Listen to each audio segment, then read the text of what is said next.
The unexpected signal. In the vast expanse of the Milky Way, the Galactic Confederation had reigned supreme for millennia. Comprised of thousands of species from across the stars, it was a beacon of cooperation and technological advancement. Yet, for all its glory, there was a lingering mystery that had puzzled scholars for generations: the fate of humanity. Earth, the legendary cradle of human civilization, had fallen silent over 2,000 years ago. Some speculated that humans had destroyed themselves in a cataclysmic war, while others believed they had succumbed to a deadly pandemic. A few fringe theorists even suggested that humanity had achieved such technological prowess that they had ascended to another plane of existence. Whatever the truth, the Confederation had long since written off Earth as a lost cause, a cautionary tale of a species that had vanished at the cusp of galactic citizenship. That was until the day everything changed. On the bustling space station Nexus Prime, the central hub of Confederation activity, alarms blared across every deck. In the primary control room, beings of all shapes and sizes rushed to their stations, their tentacles, appendages, and cybernetic implants working in frenzied harmony. Chief Communications Officer Zixtal, a Quarian with iridescent scales and multifaceted eyes, stared at her console in disbelief.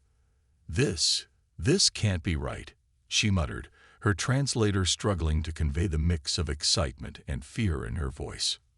Station Commander Vorn, a towering Krexar with metallic skin that rippled like liquid mercury, loomed over her shoulder. "Report, Officer Zixtal. What are we dealing with?"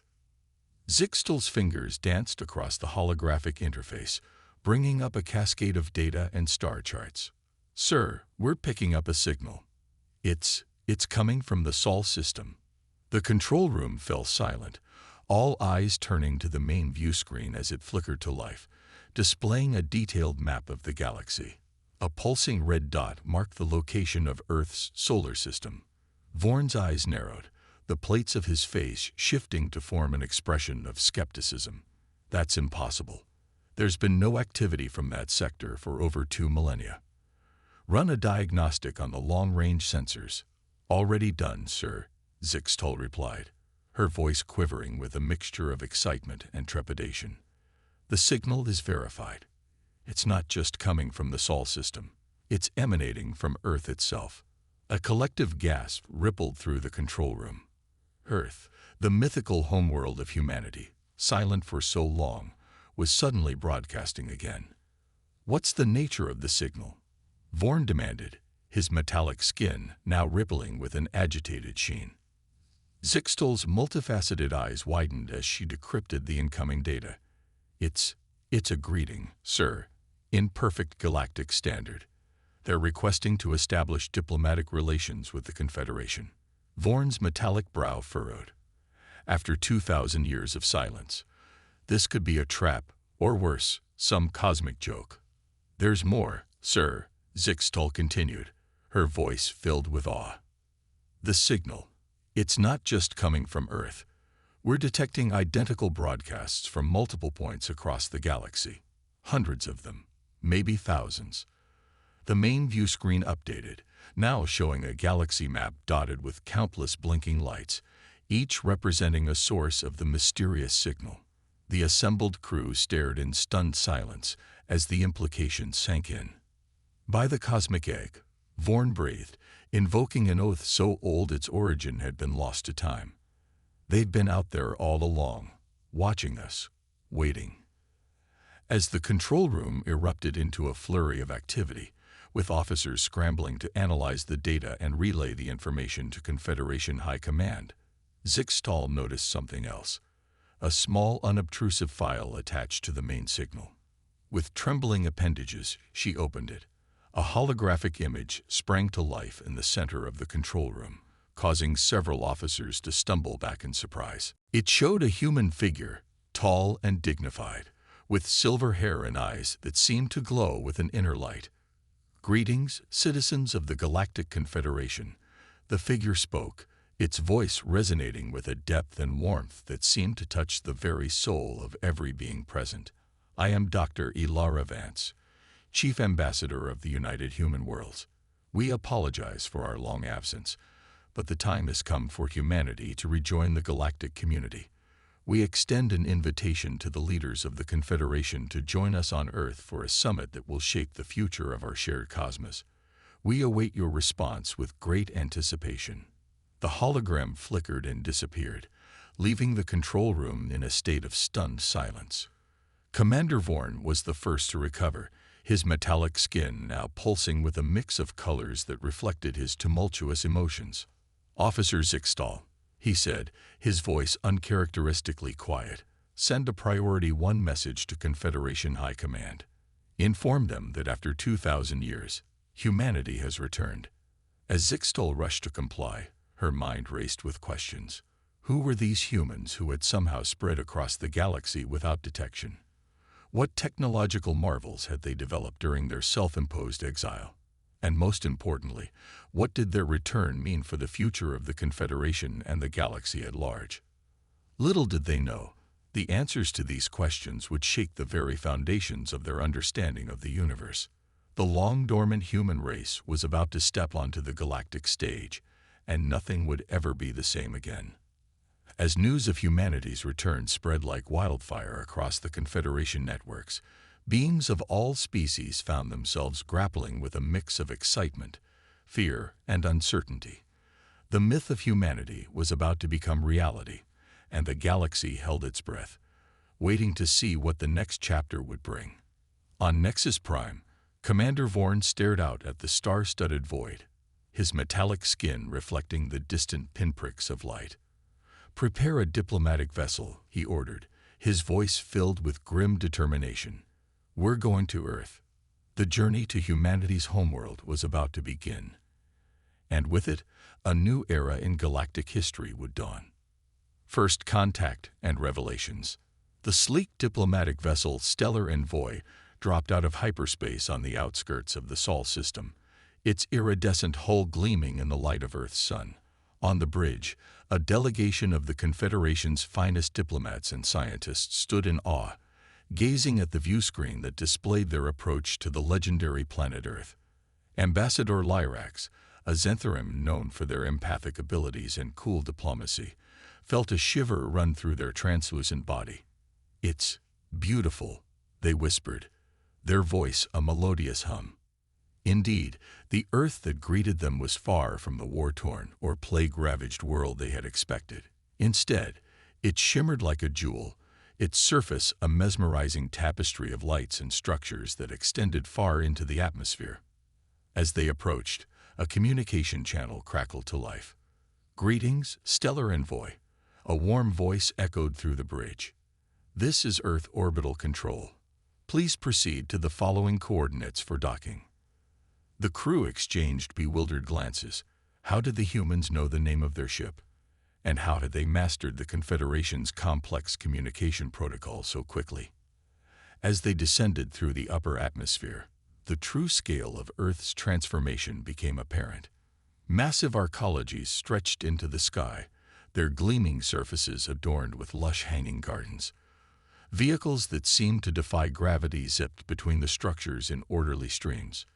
The air itself sparkled with countless microscopic machines, maintaining a perfect climate and filtering out any pollutants. The Stellar Envoy was guided to a vast floating platform that served as a spaceport. As the delegation disembarked, they were greeted by a small group of humans, led by a tall, serene-looking woman with silver hair and eyes that seemed to shimmer with an inner light. "Welcome to Earth," she said, her voice the same one they had heard earlier. "I am Dr. Ilara Vance, Earth's chief diplomat. We've been looking forward to your arrival." Ambassador Lyrax stepped forward, their translucent forms shimmering with a mix of colors that reflected their complex emotions. "Dr. Vance, I am Ambassador Lyrax of the Galactic Confederation. We are overwhelmed by the welcome we've received." Dr. Vance smiled warmly. "We are well aware of the current state of the Confederation, Ambassador. Please, follow me. We have much to discuss." As they walked through the spaceport, the delegation couldn't help but marvel at the technology on display. Holographic interfaces flickered in and out of existence at the merest gesture. Robots of designs they had never seen before glided silently alongside humans, seemingly engaged in casual conversation. "I must admit, Dr. Vance," Lyrax said, struggling to maintain their diplomatic composure, "Earth has changed somewhat since our last contact." Dr. Vance chuckled.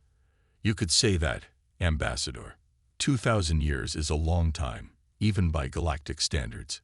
We've been busy." They entered a gravity tube that whisked them to the top of a nearby arcology. The conference room they entered offered a breathtaking view of the planet-wide city. As they sat down, Dr. Vance waved her hand, and a holographic display sprang to life in the center of the table. It showed a detailed map of the galaxy, with the Confederation's territory clearly marked. "Now then, Ambassador," Dr. Vance said, her tone becoming more businesslike, "let's discuss Earth's potential relationship with the Galactic Confederation." Lyrax's translucent form rippled with surprise. You wish to join the Confederation?" "Not exactly," Dr. Vance replied, an enigmatic smile playing on her lips. "Isolation has served its purpose, but it's time for humanity to rejoin the galactic community." However, her eyes glinted with an intelligence that made Lyrax's empathic senses tingle. "We will be doing so on our own terms." Over the next few hours, Dr. Vance outlined Earth's proposals. They wanted to establish a unique partnership with the Confederation, one that would grant them access to galactic markets and cultural exchanges, but would also preserve their independence. Most shockingly, they insisted on maintaining their own independent exploration and defense forces. "Surely you understand, Dr. Vance," Lyrax sputtered, their usually calm demeanor cracking. "These terms are unprecedented. No world in the Confederation maintains its own military forces. It goes against every treaty and—" "Ambassador," Dr. Vance interrupted gently, "I don't think you quite grasp the situation. Allow me to demonstrate something." She closed her eyes for a moment. Suddenly, Lyrax felt a presence in their mind, warm, vast, and utterly alien. "What you're experiencing now," Dr. Vance said, her eyes still closed, "is a fraction of humanity's collective consciousness. Over the past 2 millennia, we've transcended mere verbal or technological communication. Every human on Earth, and throughout our colonies in the solar system, is connected on a fundamental quantum level." Lyrax's mind reeled. This was beyond anything in the Confederation's experience. "Colonies?" they managed to ask. Dr. Vance opened her eyes and smiled. "Oh yes, we've terraformed and settled every planet and major moon in our system. Mars, Venus, Europa, Titan. All now support thriving human populations." The implications were staggering. If what Dr. Vance said was true, humanity's population and resources dwarf those of many Confederation sectors combined. I will need to consult with the Confederation Council," Lyrax said weakly. "Of course," Dr. Vance nodded. "Take all the time you need. In the meantime, would you like a tour of some of our facilities? I'm sure you're curious about our technological advancements." As they stood to leave the conference room, Dr. Vance added casually, "Oh, and Ambassador, we're holding a little demonstration in a few days. An unveiling, you might say, of some of our more impressive achievements. We'd be honored if you and your team would attend." Lyrax nodded, their minds still struggling to process everything they had learned. As they followed Dr. Vance out of the room, they couldn't shake the feeling that the arrival of their modest diplomatic vessel might just be remembered as the most significant event in Confederation history. The balance of power in the galaxy had shifted, and nothing would ever be the same again. The true nature of humanity's impressive achievements remained to be seen, but Lyrax had a feeling that the upcoming demonstration would redefine the very concept of advanced civilization for the entire galaxy. The Galactic Summit, the grand amphitheater hung in Earth's orbit, a colossal structure of crystalline material that seemed to shift and shimmer with every passing moment. Inside, representatives from every corner of the Galactic Confederation had gathered, their varied forms a testament to the diversity of life in the cosmos. Ambassador Lyrax sat in the front row, their translucent body pulsing with a kaleidoscope of colors that reflected the tension in the room. To their left, Zixtal, the Quarian communications officer who had first detected humanity's signal, fidgeted nervously. To their right, Commander Vorn's metallic skin rippled with barely contained anticipation. "I still can't believe the turnout," Zixtal whispered, her multifaceted eyes scanning the crowd. "Half the Confederation must be here." Lyrax nodded grimly. Word of humanity's advancements had spread like wildfire through the galaxy. What had started as a simple diplomatic mission had turned into the most significant event in Confederation history. Every major power had scrambled to send representatives, not wanting to be left behind in what was surely to be a paradigm shift in galactic politics. A hush fell over the crowd as Dr. Ilara Vance stepped onto the central platform. She looked radiant, her silver hair shimmering under the ambient light, her eyes gleaming with an inner fire. "Distinguished representatives of the Galactic Confederation," her voice rang out, amplified not by technology, but by some innate power that resonated in the very bones of her audience. "We thank you for joining us on this historic day. For 2 millennia, humanity has walked a solitary path among the stars. Today we rejoin our galactic family, and we do so bearing gifts beyond imagination." The air above the platform shimmered, and a holographic display of unparalleled clarity sprang to life. It showed the Milky Way galaxy in all its spiraling glory. "As you've seen," Ilara continued, "humanity has mastered our own solar system. We've reshaped planets, harnessed the power of our sun, and bent the laws of physics to our will. But that was just the beginning." The galactic image zoomed in, focusing on a particular arm of the spiral. Thousands of stars lit up in vibrant colors. "Over the past 1,000 years, we've been busy," Ilara said, a hint of pride in her voice. "These highlighted systems represent our extrasolar colonies and outposts, each one a thriving civilization in its own right, connected instantaneously through our quantum network." A collective gasp went up from the audience. The territory humanity claimed dwarfed many of the Confederation's largest members. "But it's not the size of our civilization that we wish to showcase today," Ilara continued. "Rather, it's the fundamental advancements we've made in our understanding of the universe, advancements we're prepared to share with the Confederation." With a gesture, she brought forth a series of complex equations and diagrams. Lyrax heard Zixtal inhale sharply beside them. "Impossible," the Quarian scientist muttered. "They've unified quantum mechanics and general relativity. And is that a complete model of dark energy?" Ilara smiled as if hearing the whispered comments. "What you're seeing is the culmination of 1,000 years of theoretical and practical physics. We call it the unified field theory.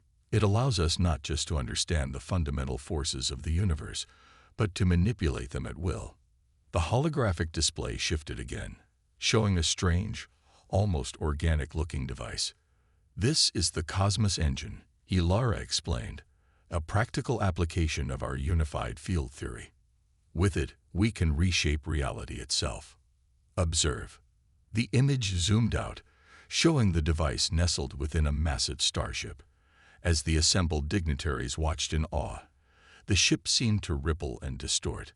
Suddenly, it vanished, only to reappear instantaneously on the other side of the galaxy.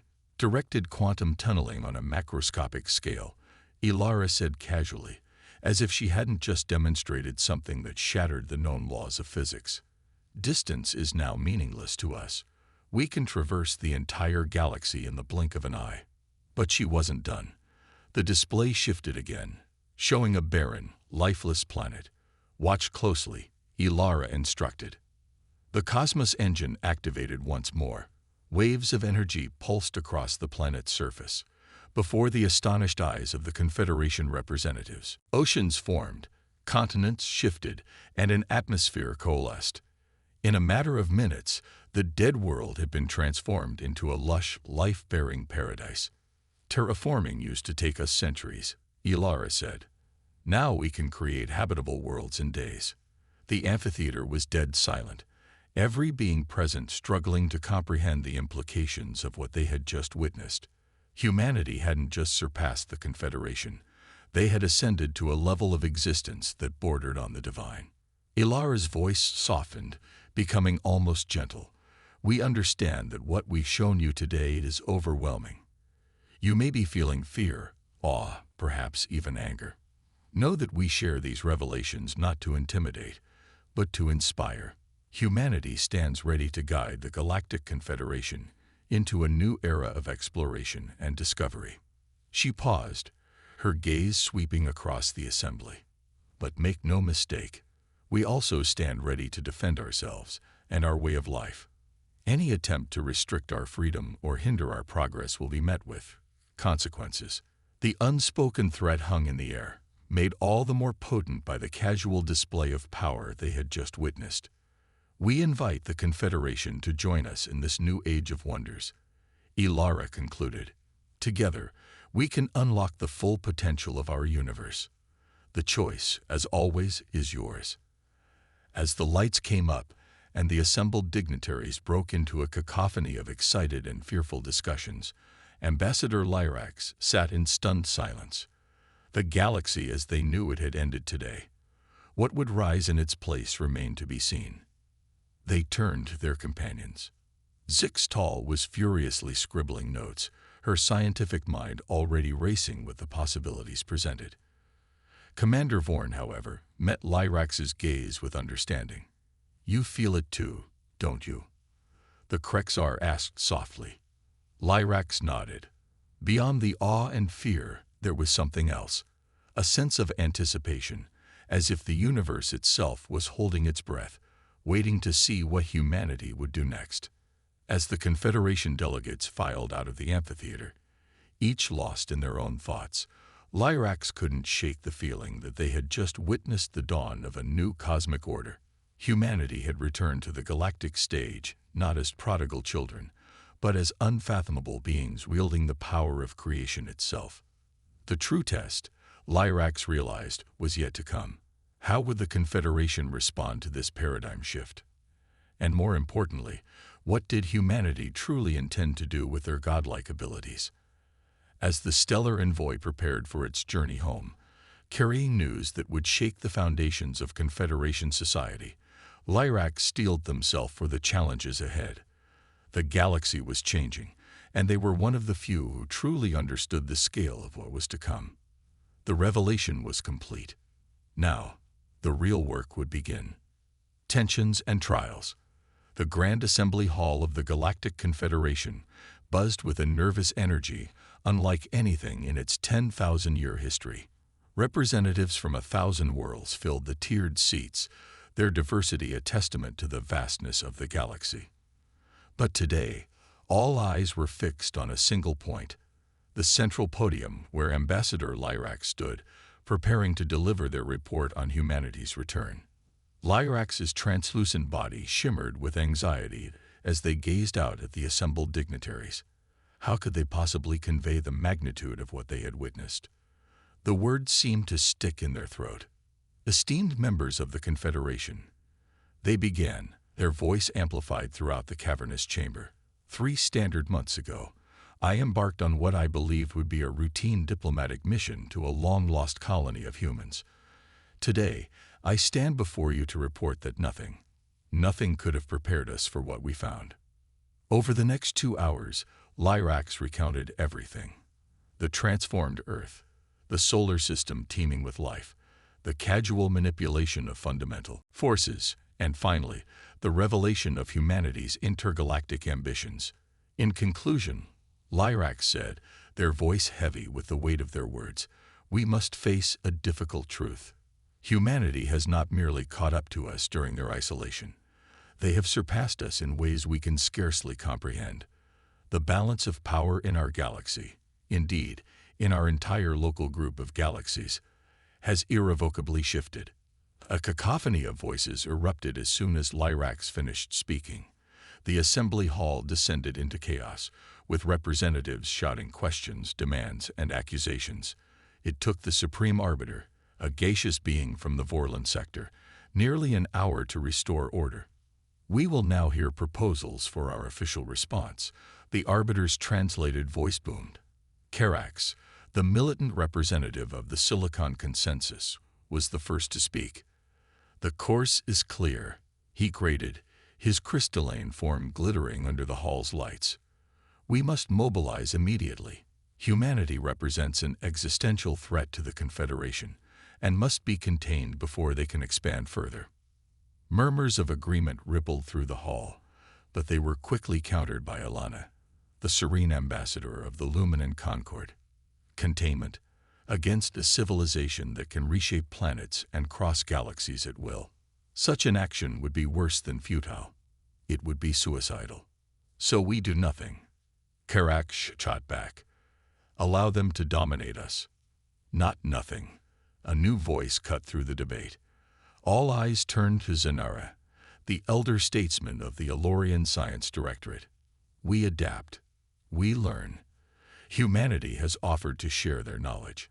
I propose we accept, but cautiously. We form a joint commission to study and gradually disseminate their technologies. The debate raged for days. Factions formed and dissolved as the full implications of humanity's return became clear. Some pushed for immediate alliance, seeing an opportunity to leap forward. Others advocated for isolation, hoping to insulate their worlds from the chaos that would surely follow. A vocal minority even suggested a preemptive strike, a last desperate attempt to level the playing field. Through it all, Lyrax found themselves serving as a voice of caution and reason.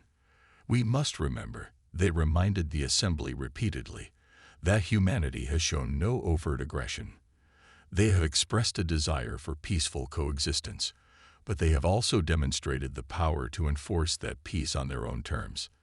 As the debate entered its second week, a new complication arose. Reports began flooding in from the outer sectors of the Confederation. Strange phenomena were occurring on dozens of worlds. Gravitational anomalies, temporal distortions, even small-scale climate changes, all bore the hallmarks of human technology. Lyrax was summoned to an emergency session of the Security Council. As they entered the secure chamber, they found the highest-ranking members of the Confederation's military and scientific establishments in a state of barely controlled panic. "They're already here," General Vec of the Unified Defense Force growled, his tentacles writhing in agitation. Observation posts, research stations, maybe even full-scale colonies. They've ceded our territory without our knowledge. We don't know that for certain, Zanara countered, but even the usually unflappable Elorian sounded shaken. These could be natural phenomena we simply lack the understanding to explain. Regardless of the cause, Lyrax interjected, we need to formulate a response quickly.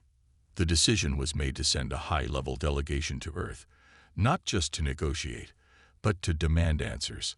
Lyrax found themselves once again aboard the Stellar Envoy, this time accompanied by a team of the Confederation's most brilliant scientists and seasoned diplomats.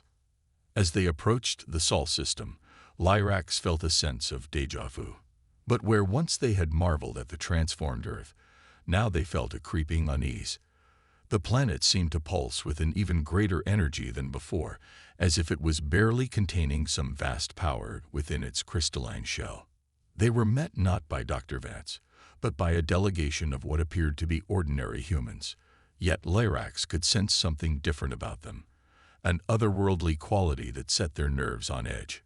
"Welcome back to Earth, Ambassador Lyrax," the lead human said, his voice resonating with hidden depths. "We've been expecting you." "You have." Lyrax couldn't keep the surprise from their voice. The human smiled enigmatically. "Of course. We've been monitoring the Confederation's deliberations. We understand you have concerns." Lyrax felt a chill run through their translucent form. They had been watching. Of course they had. They gathered their courage and spoke the words that might determine the fate of the galaxy.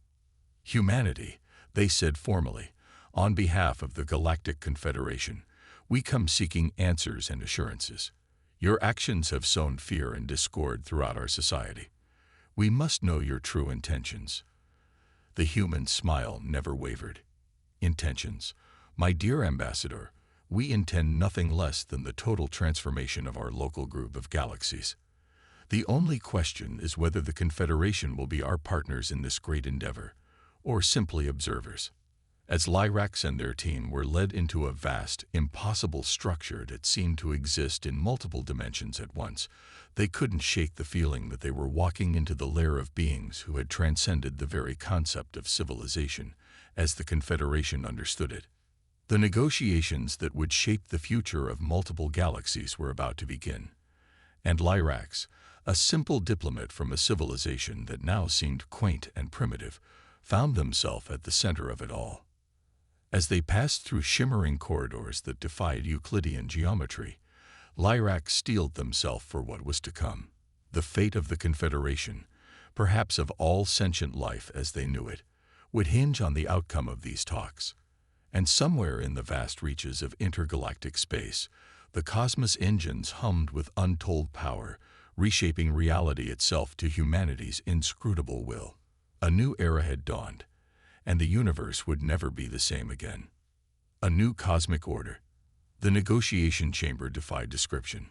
It seemed to exist in multiple planes of reality simultaneously, its walls shifting and pulsing with ethereal energies. Ambassador Lyrax and their team sat across from the human delegation, their minds struggling to process their surroundings. Dr. Ilara Vance sat at the center of the human group, her serene presence a stark contrast to the barely contained panic of the Confederation representatives.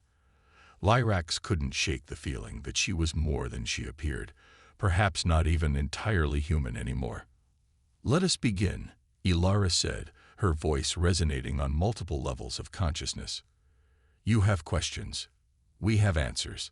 But first, allow us to show you something." With a gesture, she transformed the chamber into a vast cosmic tableau. The assembled delegates found themselves floating in the void, surrounded by galaxies. "This is our local group as it exists now," Ilara explained. The view zoomed in, showing dying stars, colliding galaxies, areas of empty space. "And this," she continued, "is what it could become." The scene shifted. Barren worlds burst into life. Dying stars were rejuvenated. The very structure of space-time seemed to ripple and reform, creating stable wormholes between galaxies. It was a vision of cosmic engineering on a scale that beggared belief. "This is the great work," Ilara said softly, "the reshaping of our cosmic neighborhood into a garden of life and consciousness. This is what humanity has been preparing for over the last 2 millennia." Lyrax found their voice at last. But why? To what end? Ilara's eyes seemed to peer into the depths of Lyrax's soul. "To forestall the heat death of the universe," she said simply. "To create a pocket of negative entropy that can sustain life and consciousness indefinitely. To ensure that intelligence, in all its wondrous forms, has a chance to flourish for trillions of years to come." The chamber fell silent as the implications sank in. It was Zanara, the Alorian scientist, who spoke next. "You're talking about rewriting the fundamental laws of physics," he said, his voice a mixture of awe and terror. "The energy requirements alone would be beyond your current comprehension," Ilara finished toward him. "Yes, but not beyond ours. The cosmos engines you've observed are merely the first step. We have plans for harvesting the rotational energy of black holes, for tapping into the quantum foam of space-time itself." General Vec, his military mind struggling to find a threat to focus on, interjected. "And what of the Confederation? What role do you see for us in this great work of yours?" Ilara's expression softened. "That, General, is entirely up to you. We invite the Confederation to join us as full partners in this endeavor. Your diversity, your unique perspectives, your myriad cultures, all of these are invaluable. We have the tools, but we welcome your input on how best to use them." "And if we refuse?" Lyrax asked, voicing the question that hung unspoken in the air. For the first time, a flicker of sadness crossed Ilara's face. "Then you would be choosing stagnation and, ultimately, extinction. We will not force our vision upon you, But neither will we allow anyone to impede the great work. The stakes are too high. The negotiations stretched on for what felt like weeks, though time seemed to flow strangely in the multi-dimensional chamber. Every aspect of the new cosmic order was discussed, debated, and finally agreed upon. The Galactic Confederation would not be dissolved, but transformed. It would become a partner to humanity in the great work, with each member species bringing its unique strengths to bear. Humanity would share its technology gradually, allowing the other species time to adapt and grow. In return, the Confederation would help guide the social and cultural aspects of the cosmic transformation, for while humanity had mastered the physical universe, they recognized their need for the wisdom and diversity of the galactic community. As the final agreements were being drawn up, Lyrax found themselves in a private conversation with Elara. The human, if she could still be called that, regarded them with a mixture of warmth and something else, something vast and unknowable. "You've been the linchpin of all this, Lyrax," she said softly. "Your wisdom, your caution, your ability to bridge the gap between our civilizations. We owe you a great debt." Lyrax's translucent form flushed with embarrassment. I merely did my duty," they stammered. Elara smiled. "And in doing so, you've helped shape the future of multiple galaxies." She paused, seeming to consider something. "We have an offer for you, Lyrax. A chance to be part of something more." She extended her hand, and in it swirled a miniature galaxy of glowing particles. "This is a neural interface, far beyond anything your people have developed. It would allow you to join the human collective consciousness, to experience the universe as we do." Lyrax stared at the swirling motes, their mind reeling. I don't know what to say," they managed. Elara's eyes twinkled. "You don't have to decide now. The offer will remain open. For now, there is much work to be done." And indeed there was. As news of the agreement spread throughout the Confederation, reactions ranged from jubilation to terror. Some worlds embraced the new order eagerly, throwing themselves into the work of cosmic engineering with gusto. Others were more cautious, carefully testing each new piece of human technology before adopting it. There were, inevitably, those who resisted. A coalition of isolationist worlds attempted to form a blockade, hoping to stem the tide of change.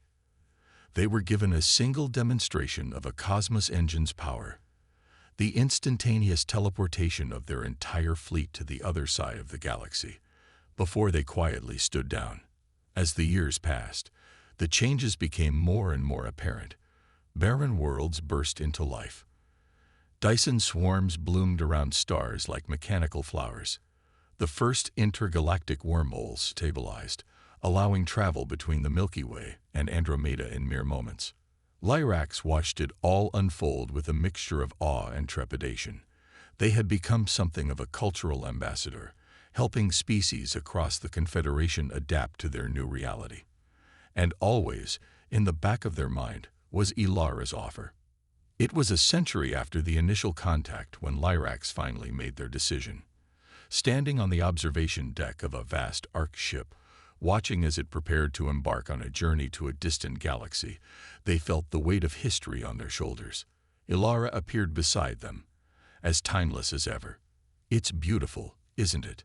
she said, gazing out at the cosmic engineering project unfolding before them. Lyrax nodded. "It's terrifying," they admitted. "But yes, beautiful too." They turned to face her. "I'm ready," they said simply. Elara smiled, and once again the galaxy swirled in her palm. "Welcome," she said, "to the next stage of evolution." As the neural interface merged with their consciousness, Lyrax felt their awareness expand. They saw the intricate web of life and energy that connected all things. They felt the pulse of distant stars and the quantum dance of subatomic particles. They understood, at last, the true scope of the great work.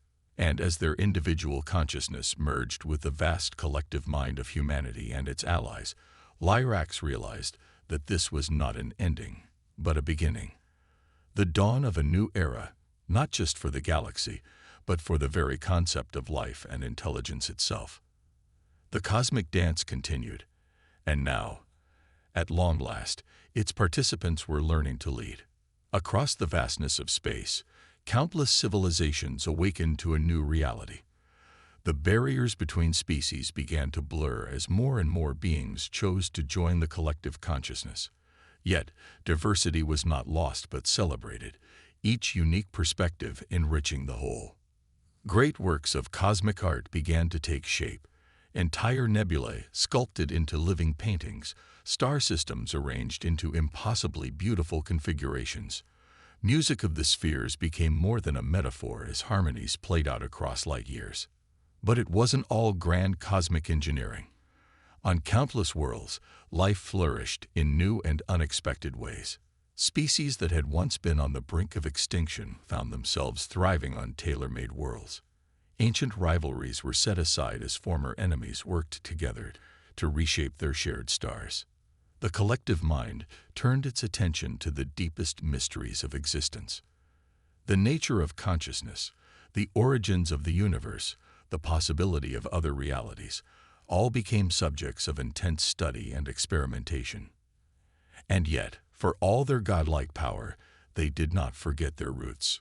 Earth, the cradle of humanity, was preserved as a living museum, a reminder of where they had come from and how far they had traveled. As eons passed, the transformed galaxies of the local group began to reach out further. Other galaxy clusters beckoned, promising new wonders and challenges. The great work would continue, perpetually unfinished, always evolving. And at the heart of it all was a simple truth that Lyrax, now a vast and distributed consciousness, never forgot. The universe was not just to be observed, but to be danced with, to be sung to be loved. In the depths of intergalactic space, where the light of galaxies was but a faint glow, a new structure was taking shape. It was a beacon, a testament, a promise to the cosmos itself. Its message, broadcast in the fundamental language of reality, was simple yet profound. We are here, we are awake, and the dance has only just begun. The story of the galaxy, of life itself, had entered a new chapter. And though none could say what challenges and wonders lay ahead, one thing was certain: it would be a tale worth telling.